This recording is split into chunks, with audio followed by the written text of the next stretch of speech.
Salut la famille, ça va? Je m'étais arrêté la dernière fois, je galérais à faire du stop sur la route pour aller à Saint-Martin de los Andes. J'ai galéré une bonne demi-heure facile, une petite heure plutôt. Après, je suis monté à l'arrière d'un pick-up, fait une partie du trajet à l'arrière d'un pick-up. Et je me suis refait prendre par un autre gars en stop. J'avais pas de coach surfing pour dormir à Saint-Martin de los Andes. Du coup, je discutais avec le gars et sur la route, il m'a dit qu'il pouvait m'héberger. Donc on est passé par sa maison pour que je puisse voir où c'était. C'était à une 10-15 km du centre-ville de Saint-Martin de los Andes. Et après, il m'a posé au centre-ville. Je devais rencontrer une fille dans une agence pour discuter de ce que je pouvais faire autour de la ville. Une fille de coach surfing mais qui pouvait pas m'héberger. Du coup j'ai discuté un peu avec elle, bu un maté. Et il était 9h30 du soir. Je commence à faire des courses pour aller bouffer chez le mec que j'ai rencontré en stop. Et je reçois un coup de fil de la fille qui avait demandé à ses amis dans la ville. Et du coup j'ai réussi à trouver un coach surfing au dernier moment. Directement dans la ville, en plein centre-ville, vraiment sympa, un couple. Avec une fille qui travaille dans les gardes-parcs, donc qui connaît tous les trekkings de son village. Et un mec qui fait de l'escalade et passionné de ski, vraiment bonne ambiance. Du coup j'ai pu dormir dans leur maison. Direct le lendemain on est allé faire une petite rando avec la fille. Le mec bossait. Un endroit vraiment super cool. Une petite île au milieu d'un lac là. Vraiment trop beau.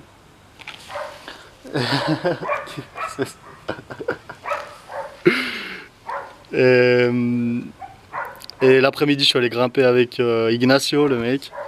On s'est fait du bloc sur le bas des voies. Lui il avait pas d'harnais, pas de corde comme moi.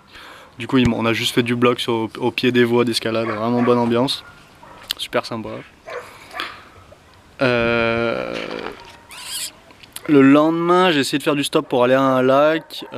Pendant 2h30, 3h, j'ai essayé de faire du stop et au final, je me suis résigné pour la première fois. Je suis revenu à Saint-Martin de los Andes, broucouille.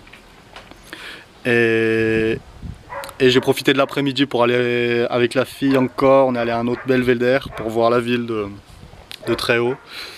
On s'est trouvé une petite géocache aussi là-bas. Première fois qu'elle connaissait ce jeu, on va dire. Qu'est-ce que j'ai fait pendant ce temps-là? Non, pas grand-chose. Une autre balade le lendemain pour aller voir un autre lac. 3 heures de marche à peu près. Super sympa. Le 8, j'ai commencé à faire du stop pour pour changer de ville sur la route des 7 lacs. Pour aller jusqu'à Bichalangostura. Et super beau. Galéré un peu en stop. J'ai pris un camion qui m'a posé. Je voulais aller faire. J'avais 2 trekkings à faire pendant la journée. Il y a à peu près 1h30 de stop pour aller à la prochaine ville. Et sur le trajet, il y avait 2 trekkings que je voulais faire. Du coup, j'ai demandé à un gars de me laisser au commencement du premier trekking. C'était pas vraiment le commencement parce que j'ai marché à peu près 6 km pour trouver l'entrée du trekking avec mon gros sac. Après, donc 2 heures de marche pour aller jusqu'à une cascade, Cascada Nivinco. Super belle. Là-bas j'ai bouffé, j'ai mangé du gnocco encore pour changer. Toujours avec mon petit sac de gnocco. Et à mater tranquillement. Plein d'oiseaux, super beau, super bonne ambiance. J'ai continué à faire du stop. Après, du coup, je suis revenu. Je me suis remis sur la route des 7 lacs. Continué à faire du stop pour aller à Bichalangostura. J'ai rencontré ces 3 brésiliennes qui m'ont pris en stop et qui m'ont dit qu'elles allaient vers Bichalangostura.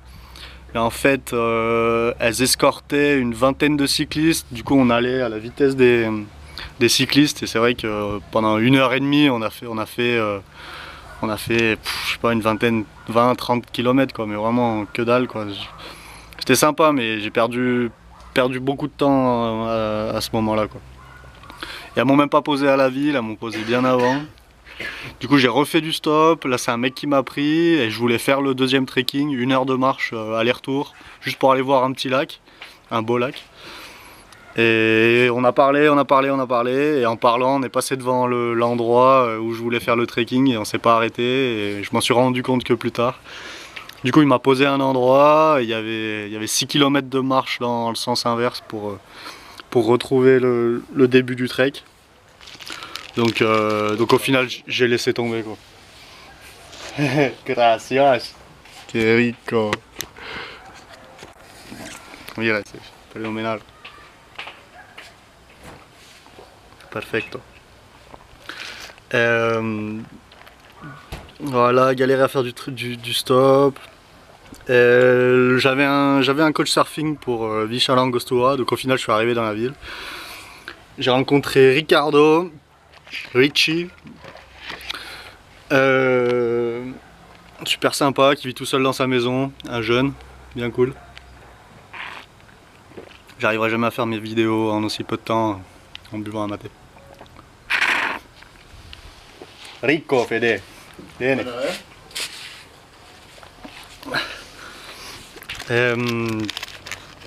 Le lendemain, je suis allé au Bosque de los Arrachanes.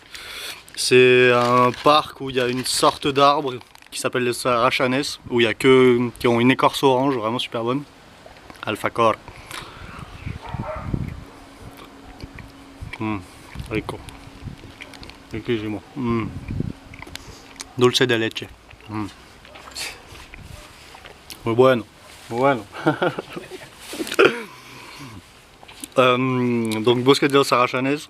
L'entrée au parc c'était 150 pesos. Mais en discutant avec Richie, en fait tu rentres dans le parc et il y a un mirador tout de suite à 10 minutes de marche. Et en fait si tu vas au mirador tu payes pas l'entrée. Du coup j'ai dit aux gens du parc que j'allais au mirador. Je suis rentré dans le parc sans payer. Et après j'ai tracé jusqu'aux 13 km de marche pour aller jusqu'au bosque, jusqu'à la forêt des arbres spéciaux. 13 km de marche en tong, donc 2 heures à peu près. Là-bas j'ai pris mon temps, pris des photos. Et pour revenir j'ai enlevé les tongs et je suis revenu en courant, donc 1 heure. Et putain, pendant 2 jours après j'arrivais plus à marcher quoi. J'avais le dessous des pieds tendu et des crampes, des douleurs, des ampoules, vraiment un bon moment, très difficile. C'est comme 6 heures de parcours à la suite quoi.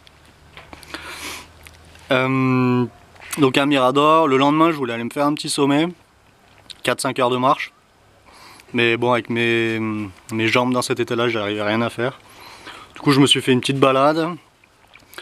Et je suis allé voir un belvédère et une cascade. Mais je suis pas allé faire un sommet quoi.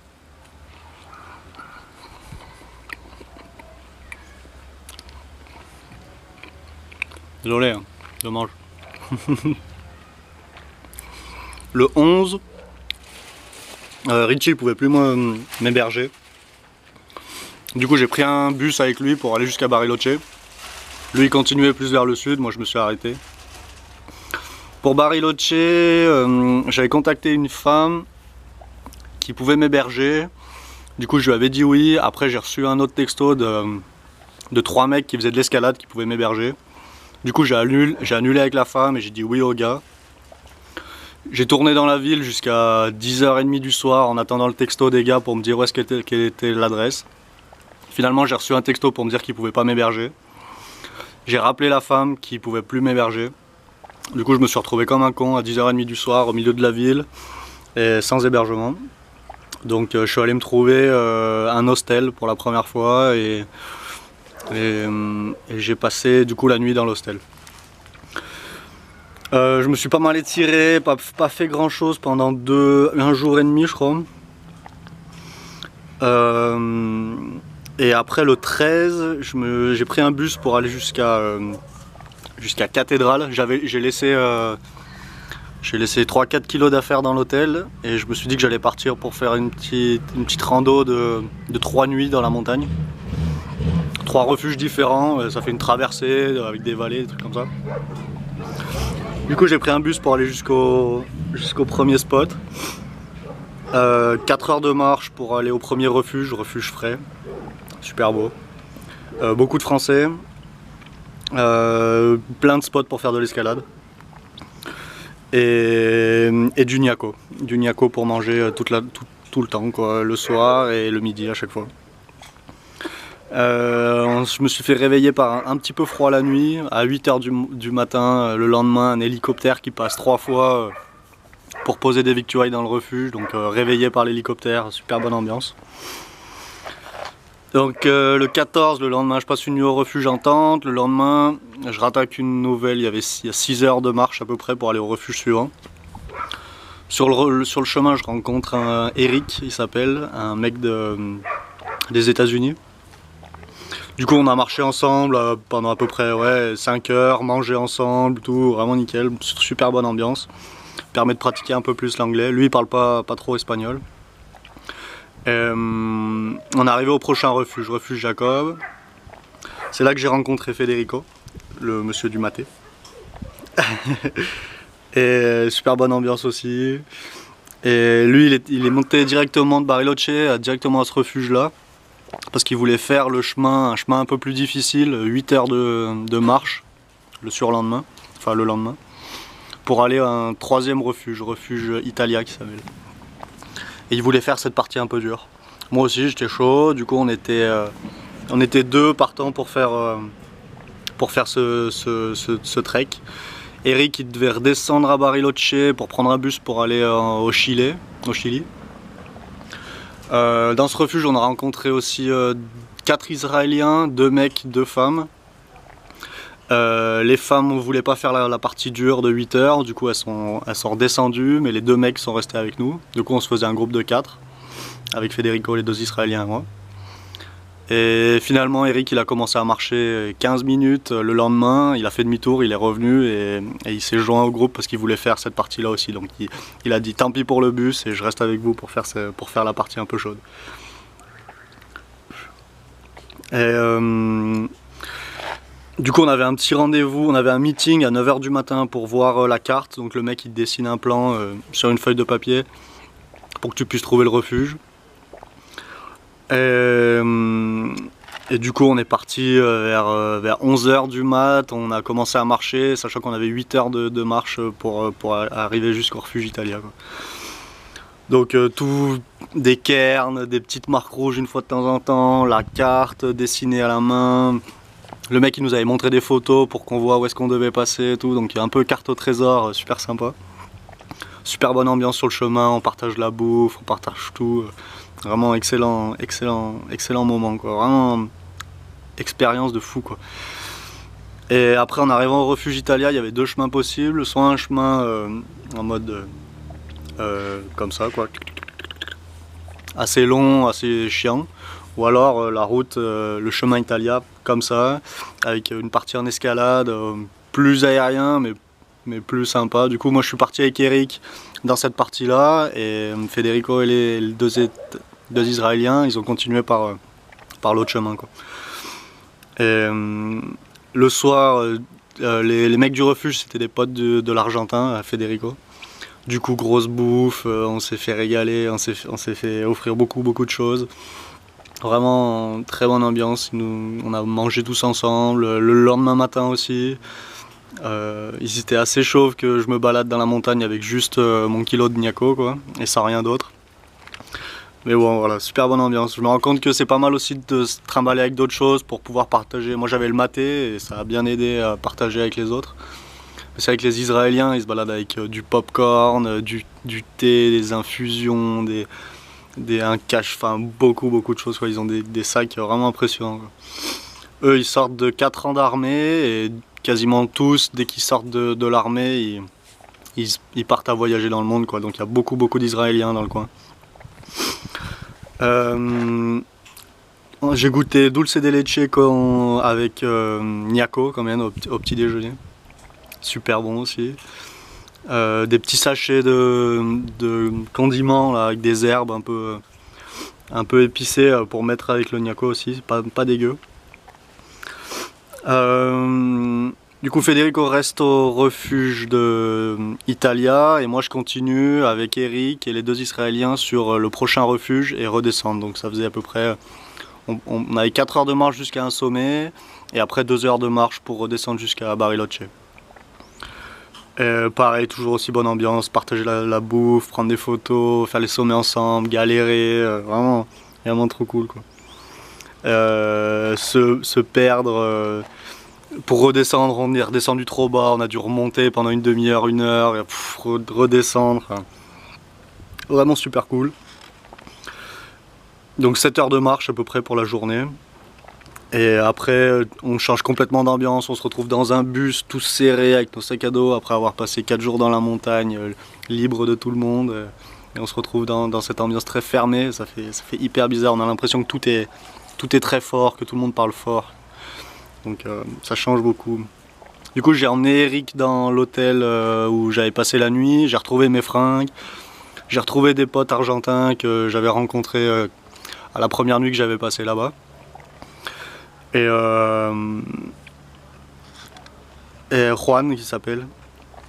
Et on s'est acheté de la bouffe avec Eric, on a bu ensemble, on a mangé ensemble, on a dormi comme des loutres. Enfin moi, parce que lui pas trop apparemment. Lui, dès le lendemain, il m'a dit qu'il voulait changer d'hôtel parce que les gens faisaient trop de bruit à côté de son lit. Du coup il s'est barré assez tôt. Moi j'avais plus une fringue de propre, j'ai dû faire ma lessive, donc payer un peu, mais bon au moins j'avais pas à l'étendre, c'est tout l'hôtel qui a fait à ma place. C'est des volontaires hein, qui travaillent et ils sont logés et nourris pendant ce temps quoi. Et j'ai rencontré un autre Israélien, Nathaniel qui s'appelle, lui il va descendre plus vers El Bolson, c'est la prochaine ville là. Et après il va traverser en marchant pour aller au Chili et remonter par le Chili parce qu'il dit qu'il commence à faire trop froid pour descendre vraiment dans le sud. Donc je vais voir si je change pas mes plans et que je reviens pas vers le nord en ce moment où c'est le moment d'aller vers le Pérou-Bolivie dans 1 ou 2 mois, ça sera le moment d'y être. Plutôt que de descendre et de me retrouver dans des villes fantômes parce que c'est pas du tout la bonne saison pour y être quoi. Donc autant découvrir un endroit quand c'est le moment d'y être quoi, voilà. Et le soir, grosse pizza tous ensemble, on s'est gavé, on a fait 6 ou 7 pizzas avec Juan là, qui a fait la pâte à la main. Et on a mangé grosse bouffe avec des Argentins, de un peu tous les coins, Israéliens, on était 8 à peu près. Et Federico il redescendait le 17 du coup. Il redescendait du refuge, lui il avait passé une nuit en plus dans le refuge d'avant. Et il m'a dit qu'il pouvait m'héberger dans sa maison. Du coup, dès qu'on a fini de bouffer, vers 11h30 du soir, quoi, on est sorti boire une bière. Moi j'avais mon sac à dos sur le dos. On est allé dans le bar, j'ai retrouvé Federico. Et du coup j'ai fait mes adieux à tous les gens que j'avais rencontrés dans l'hôtel. Et j'ai changé de spot. Et là je suis dans la maison de Federico, j'ai dormi cette nuit là. On est le 18. Et puis voilà. Et lui se remet tranquillement de sa marche, moi aussi, doucement. Et je pense que je vais partir le 20 de Bariloche pour aller à El Bolson. Voilà, plus ou moins, là où j'en suis. Et là où j'en suis là aussi. Et je pense qu'il faut que je coupe cette vidéo qui est déjà beaucoup trop longue. Voilà. Ça déchire. C'est vraiment trop bon.